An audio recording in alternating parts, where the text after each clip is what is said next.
हमारा episode start होते ही सबसे पहले हम देखते हैं अर्थ के लोगों को, जो कि सब लोग ही अपनी उम्मीदें हार चुके होते हैं क्योंकि लेजर कैनन जबकि ऑलरेडी डिस्ट्रॉय हो चुकी होती है, तो फिर इन सब के पास और किसी किस्म की कोई भी उम्मीद नहीं होती, जिसकी वजह से ये सब लोग काफी ज्यादा परेशान भी होते हैं। हालांकि सब लोग सोशल मीडिया पर यही डिस्कस करने लगते हैं कि हम लोग अभी नेक्स्ट लाइफ में जाने वाले हैं, हमारी अर्थ की जिंदगी मुकम्मल हो चुकी है, हम सब लोग कुछ देर में ही मारे जाएंगे, हमें कोई भी सेव नहीं कर सकता, आखिरकार हमारा क्या होगा, हम लोग आज सिर्फ प्रे ही कर सकते हैं। मॉन्स्टर्स ने हमारे काफी ज्यादा फ्रेंड्स को ऑलरेडी किल कर दिया है और अभी के बाद हमारा नंबर भी आने वाला है, मगर उसी के साथ ही इन सब को एक नोटिफिकेशन मिलता है जो कि इन सब को ये बताता है जल्दी से सब लोग ये देखो, हमारे पास अभी भी एक उम्मीद मौजूद है, इंसानों की जान बचाई जा सकती है। और इसी के साथ ही अर्थ के तमाम लोग होंग और ली शेन की तरफ देखते हैं, जो कि दोनों ही अपनी लाइफ को रिस्क करते हुए ह्यूमैनिटी को बचाने के लिए गोल्डन हॉर्न बीस्ट के साथ फाइट करने के लिए जा रहे होते हैं, जिसके साथ ही सारी न्यूज पर भी यही बताया जाता है। इसी के साथ ही हम आते हैं ली शेन के व्यू पर, जो कि होंग से कहता है, ब्रदर होंग, आखिरकार तुम्हें क्या लगता है अभी के वक्त हमें न्यूज पर कितने ज्यादा लोग लाइव देख रहे होंगे। जो सुनते ही होंग कहता है कि अभी के टाइम भी तुम ऐसी बातें कर रहे हो, हमें अभी और चीजों के लिए परेशान होना चाहिए। जिसके साथ ही ली शेन थोड़ी सी क्रेडिट्स की एडवर्टीजमेंट भी कर देता है और इसी के साथ ही होंग को ये न्यूज मिलती है कि गोल्डन हॉर्न बीस्ट कुछ ही देर में पानी से बाहर आने वाला है। जो सुनते ही अर्थ के दोनों टॉप पावरफुल वॉरियर्स दोबारा से सीरियस हो जाते हैं और इसी के साथ ही हम देखते हैं गोल्डन हॉर्न बीस्ट को, जो कि आखिरकार पानी से बाहर आ ही जाता है। और जैसे ही गोल्डन हॉर्न बीस्ट पानी से बाहर आता है तो होंग और ली शेन भी उसके काफी ज्यादा करीब पहुंच चुके होते हैं और बाहर आते ही गोल्डन हॉर्न बीस्ट कुछ ही देर में होंग और ली शेन को देख लेता है, जिसे देखते ही ली शेन कहता है, तुम्हारे पास काफी ज्यादा शार्प आइज मौजूद हैं और तुम्हारे हमारी तरफ देखने से मुझे ऐसा लग रहा है कि शायद तुम हमें ये कह रहे हो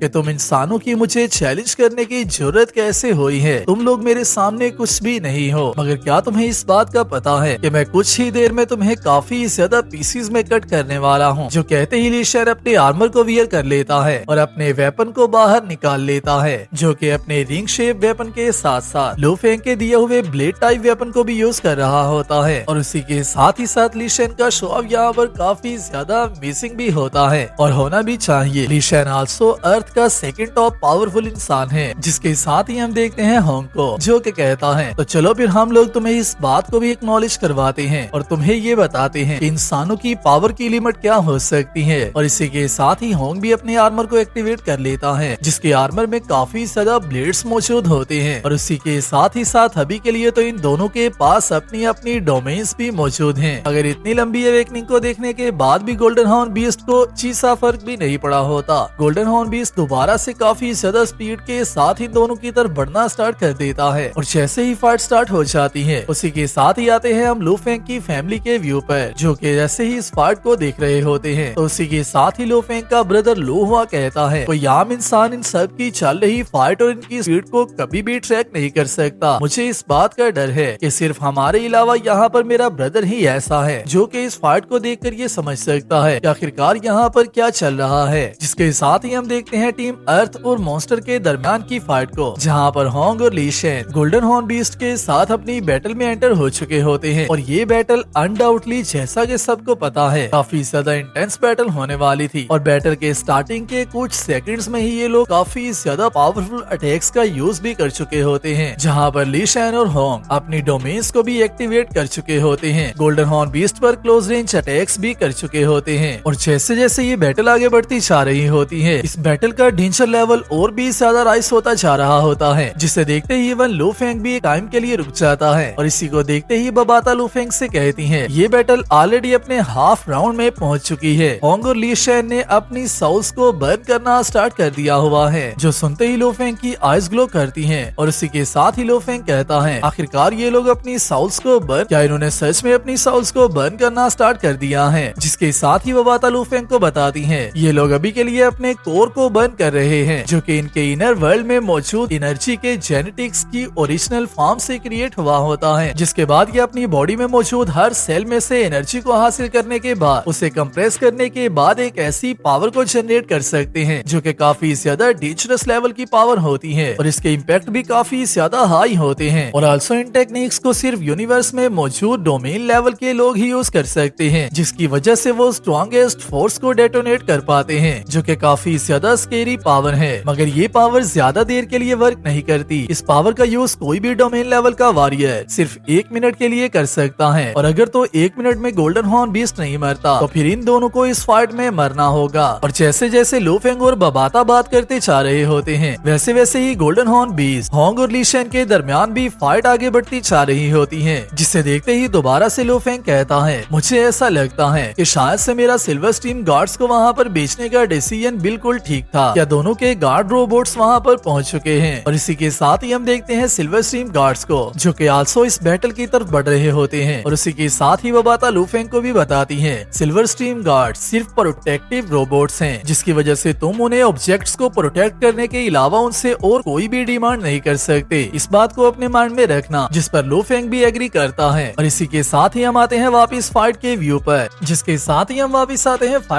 पर, जहाँ पर होंग और ली शेन गोल्डन हॉर्न बीस्ट पर जितने भी अटैक्स कर रहे होते हैं, उनकी वजह से गोल्डन हॉर्न बीस्ट को थोड़ा थोड़ा डैमेज होता जा रहा होता है, और गोल्डन हॉर्न बीस्ट भी पेन को फील कर रहा होता है, जिसकी वजह से ये golden horn beast properly in दोनों के साथ बैक फाइट करना स्टार्ट कर देता है। और ये लोग इवन फाइट करते करते अर्थ के एटमॉस्फेयर से भी बाहर आ चुके होते हैं, और अर्थ से बाहर स्पेस में फाइट कर रहे होते हैं, जहाँ पर गोल्डन हॉर्न बीस्ट इनके स्पेस स्टेशन को भी डिस्ट्रॉय कर देता है। और कुछ ही देर की फाइट करते ये लोग वापस समुद्र की सतह पर आ जाते हैं, जिसके साथ ही बबाता दोबारा से लू फेंग को कहती है, गोल्डन हॉर्न बीस्ट को पैदा हुए ज्यादा टाइम ही नहीं हुआ, और उसी के साथ साथ इसे प्रैक्टिस करने का टाइम भी नहीं मिल पाया, जिसकी वजह से ही इसके मूव्स काफी ज्यादा रफ हैं, जिसकी वजह से होंग और ली शेन को अपनी डोमेन की स्टेट में एंटर हुए और अपनी सोल्स को बर्न करते फाइट करते हुए गोल्डन हॉर्न बीस्ट के लिए भी उन्हें डील करना काफी ज्यादा मुश्किल हो रहा है। और इसी के साथ ही हम आते हैं वापिस फाइट के व्यू पर, जहाँ पर इन दोनों फाइटर्स के अटैक इस मॉन्स्टर को काफी ज्यादा डैमेज दे रहे होते हैं, और इसी के साथ ही साथ गोल्डन हॉर्न बीस्ट की बॉडी पर काफी ज्यादा स्क्रैचेस भी लगते जा रहे होते हैं, जिसकी वजह से उसकी बॉडी से ब्लड भी निकल रहा होता है। मगर उसी के साथ ही होंग और ली शेन अपनी कंबाइंड टेक्निक का यूज करते हुए गोल्डन हॉर्न बीस्ट पर काफी ज्यादा पावरफुल अटैक का यूज करने लगते हैं, but also golden horn beast भी उसे डिफेंड करने की कोशिश करता है, जिसकी वजह से यहाँ पर दोबारा से काफी बड़ा ब्लो हमें देखने को मिलता है, जो कि हाइड्रोजन बॉम्ब्स के एक्सप्लोजन के बराबर ब्लो था,